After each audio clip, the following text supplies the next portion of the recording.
चलिए आज एक ऐसा सवाल लेके आए हैं, शायद हो सकता है आप लोग पहले से जानते होंगे और अगर नहीं जानते हैं तो आज अच्छी तरह से सीख जाएंगे। तो चलिए देखते हैं आज का सवाल क्या है। जिसे आप लोग देखे होंगे मैथ में अधिकतर सवाल 3 पर पावर 2, 5 पर पावर 2, 6 पर पावर 2 या 7 पर पावर 3 इस तरह का सवाल देखे हैं। यानी अगर घात ऊपर में कोई नंबर लिखा हुआ रहेगा किसी भी संख्या पर तो उसका मतलब क्या होता है। जैसे हम लिखे हैं 3 पर पावर 2 यानी 3 को 2 बार लिखना है और वो भी किस में लिखना है, गुना में लिखना है। यानी इस तरह 3 गुना 3। अब 3 को 3 से गुना करेंगे कितना हो जाएगा, 9। आगे लिखे हैं 5 का स्क्वायर यानी 5 5 अगर 2 बार गुना करते हैं तो कितना हो जाएगा, 25 हो जाएगा। इसको हम ऐसे लिख सकते हैं 5 गुना 5 बराबर 25। आगे है 6 का स्क्वायर यानी 6 6 अगर 2 बार गुना करेंगे तो क्या कितना होगा, 7 का क्यूब यानी 7 7 3 बार गुना करेंगे तो क्या होगा। तो कभी इस तरह का भी आप लोग सवाल देखे हैं, 6 पर पावर अगर 0 लिख दिए तो इसका आंसर क्या होगा। अधिकतर लोग शायद इसका आंसर एक तो नहीं है बताएंगे, या तो 0 बताएंगे या तो 6 बताएंगे। इसका आंसर या तो 6 बताएंगे या तो 0 बताएंगे, क्योंकि यहाँ 6 लिखा हुआ तो लगेगा कि 6 है, या यहाँ 0 लिखा हुआ तो लगेगा कि 0 है। लेकिन असल में ना ही इसका आंसर 6 और ना ही 0 है, इसका आंसर कितना है, 1 है। तो आज हम लोग जानेंगे कि अगर किसी भी संख्या पर पावर यहाँ 0 रहे तो उसका मान 1 आखिर होता क्यों है। या तो कभी कभी हम लोग याद कर लेते हैं कि 6 पर पावर 0 या 5 पर पावर 0 या किसी भी संख्या पर पावर 0 रहेगा तो उसका मान कितना होता है, 1 होता है। जैसे अगर हम x पर पावर 0 भी लिखेंगे तो भी इसका मान कितना आएगा, 1 आएगा। ये हम लोग याद कर लिए, यानी किसी भी संख्या पर पावर अगर यहाँ 0 कर दिया जाए तो उसका मान कितना हो जाएगा, 1 होगा। तो हम लोग आज जानने वाले हैं कि किसी भी संख्या पर पावर अगर 0 है तो उसका मान 1 आखिर होता क्यों है, इसका क्या कॉन्सेप्ट है। तो चलिए देखते हैं, आज उसी के बारे में जानना है। जैसे मान लिया जाए एक सवाल लिखते हैं 5 पर पावर 0। अब हमें 5 पर पावर 0 का मान पता है कितना, 1 होता है। अब ये 1 होता क्यों है, कैसे होता है, उसी के बारे में जानना है। अब ये जो 5 है, इस 5 को हम ऐसे ही 5 लिख दिए। अब यहाँ जो 0 है, क्या हम इस 0 को 3 - 3 लिख सकते हैं। आप सोच रहे होंगे 3 - 3 तो लिख सकते हैं, पर लिखेंगे क्यों। क्या 4 - 4 लिखेंगे तो बनेगा कि नहीं बनेगा, या 5 - 5 लिखेंगे या 6 - 6 लिखेंगे। तो यहाँ दोनों को एक दूसरे से घटाने के बाद 0 आना चाहिए। आप जो चाहे लिख सकते हैं। जैसे यहाँ 5 है, 5 लिख दिए, उसके बाद यहाँ 3 - 3 कर रहे हैं तो 0 आ रहा है। अगर हम चाहें 4 - 4 तो भी लिख सकते हैं, 10 - 10 करेंगे तो भी लिख सकते हैं। यानी दोनों को एक दूसरे से घटाने पर कितना आना चाहिए, 0 आना चाहिए। तो अगर हम यहाँ 10 - 10 भी लिख देंगे तो भी बन जाएगा। आगे हम लोग को इस सवाल को सॉल्व करने के लिए एक फॉर्मूला का जरूरत पड़ेगा। वो फॉर्मूला हम इधर लिख देते हैं, x पर पावर m और गुना अगर x पर पावर n हो तो इसको लिखा जाता है x पर पावर m प्लस n। और ये फॉर्मूला याद रखेगा, अगर सवाल में x पर पावर -m हो तो इसको लिखते हैं 1/x पर पावर m। यही दो फार्मूला के सहायता से ये सवाल सॉल्व हो जाएगा। तो आगे हम लोग देखते हैं, ये जो 5 है 3 के साथ है और ये 5 एक बार -3 के साथ है, यानी ये 5 दोनों के साथ है। तो एक बार 5 को हम 3 के साथ लिखते हैं, फिर गुना 5 को -3 के साथ लिखते हैं। अभी बताए थे 5 पर पावर 3 अगर रहेगा, इसका मतलब 5 5 3 बार लिखेंगे गुना में। तो अगर 5 5 3 बार गुना में लिखेंगे तो कितना हो जाएगा, 125 हो जाएगा। हम यहाँ लिख के दिखा दे रहे हैं, 5 पर पावर 3 यानी 5 गुना 5 गुना 5।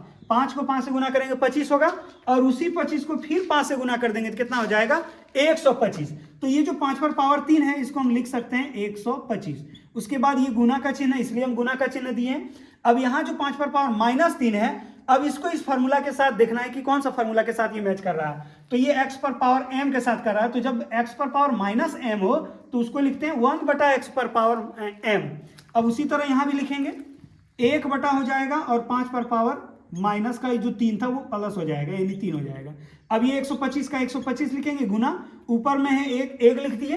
5 पर पावर 3 का मतलब यानी 5 को फिर से 3 बार लिखेंगे, तो 5 को अगर 3 बार लिखेंगे कितना हो जाएगा, डायरेक्ट हम लिख देते हैं 125 हो जाएगा।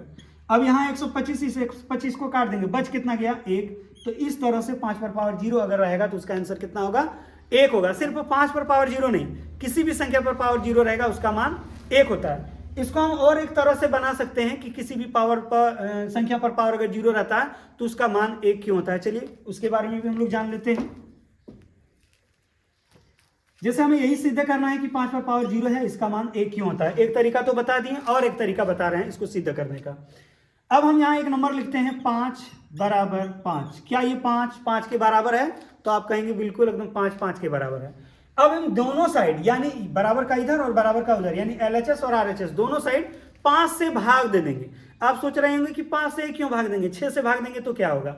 तो 5 से इसलिए हम भाग दे रहे हैं, यहाँ जो 5 है इसे 1 बनाना है। अगर हम यहाँ 6 से भाग देते हैं तो 5/6 हो जाएगा। अब ये दोनों एक दूसरे से कट भी नहीं रहा है और 1 भी नहीं आ रहा है, इसलिए हम दोनों साइड कितना से भाग देंगे, 5 से ही भाग देंगे। तो दोनों साइड अगर हम 5 से भाग देते हैं तो ये हो जाएगा 5/5 और इधर भी पहले से 5/5। अब ये जो 5 को 5 से भाग देंगे तो कितना हो जाएगा 1। यहाँ जो 5/5 है उसको वैसे ही रहने देंगे 5/5। अब इसको एक दूसरे से काटने के बाद कितना हो जाएगा 1। अब यहाँ भी सोच रहे होंगे कि 5 को 5 से भाग दिए तो 1 होगा, तो यहाँ भी तो 5 को 5 से भाग देंगे तो 1 होगा। तो यहाँ क्यों आप 1 नहीं लिख रहे हैं, तो यहाँ हम फॉर्मूला में सेट करने के लिए 1 नहीं लिख रहे हैं, यहाँ भी काटेगा तो 1 होगा। अब यहाँ कुछ नहीं इसका मतलब 1 है, यहाँ भी कुछ नहीं इसका मतलब 1 है। किसी भी संख्या पर पावर अगर कुछ नहीं हो तो उसमें 1 माना जाता है। जैसे हम 3 लिख दिए, 3 का मतलब है कि 3 पर पावर 1 है, यानी 1 छिपा हुआ रहता है। अब देखो 3 को 1 बार लिखेंगे तो इसका आंसर 3 होगा। तो क्या 3 पर पावर 1 3 के बराबर है कि नहीं है, यानी अगर 3 पर पावर 1 है तो हम डायरेक्ट लिख सकते हैं वो 3 है। तो उसी तरह 5 है तो उसको हम लिख सकते हैं 5 पर पावर 1। अब नीचे में भी 5 है तो नीचे में भी लिख दिए 5 पर पावर 1। अब ऊपर में जो 5 पर पावर 1 है यानी आंसर उसको रहने दिए। अब ये जो बटे के नीचे 5 पर पावर 1 है उसको जब ऊपर ले जाएंगे तो घात में माइनस हो जाता है, और नीचे में अगर रहे तो ऊपर ले जाएंगे तो माइनस, यानी बदल जाता है। माइनस रहेगा प्लस हो जाएगा, प्लस रहेगा तो माइनस हो जाएगा। और ऊपर से नीचे लाने पर भी वैसा ही होता है जैसे नीचे से ऊपर ले जाने पर होता है। तो ये 5 पर पावर 1 है, इसी को लिखेंगे गुना 5 पर पावर -1, और यहाँ 1 पहले से। अब ये देखेंगे किस फॉर्मूला के साथ मैच कर रहा है, 5 पर पावर 1 गुना 5 पर पावर -1, यानी इसको मानेंगे m और इसको मानेंगे n, और ये दोनों x है। x पर पावर m और गुना x पर पावर n अगर हो तो x पर पावर m प्लस n होता है, यानी ये दोनों घात क्या होता है, जुड़ जाता है। तो ये 5 का 5 लिख देंगे और इसको इसके साथ जोड़ देंगे तो 1 प्लस, और यहाँ -1 है, -1 और बराबर पहले से है 1। अब 5 की जगह 5 रहने देंगे, 1 का 1 प्लस और माइनस को जब गुना करेंगे तो माइनस हो जाएगा, तो -1 और बराबर कितना है 1। अब ये 5 का 5 रह गया, 1 में 1 को घटाएंगे कितना होगा 0, और यहाँ है 1। आप यहाँ भी देख सकते हैं 5 पर पावर अगर 0 रहेगा तो उसका मान 1 होगा। तो इस तरह से किसी भी संख्या पर पावर 0 रहे तो उसका मान कितना होता है 1, चाहे वो कोई भी नंबर हो, लेकिन शर्त है 0 छोड़ के। 0 पर पावर अगर 0 रहेगा उसके बारे में हम अगले वीडियो में मिलते हैं।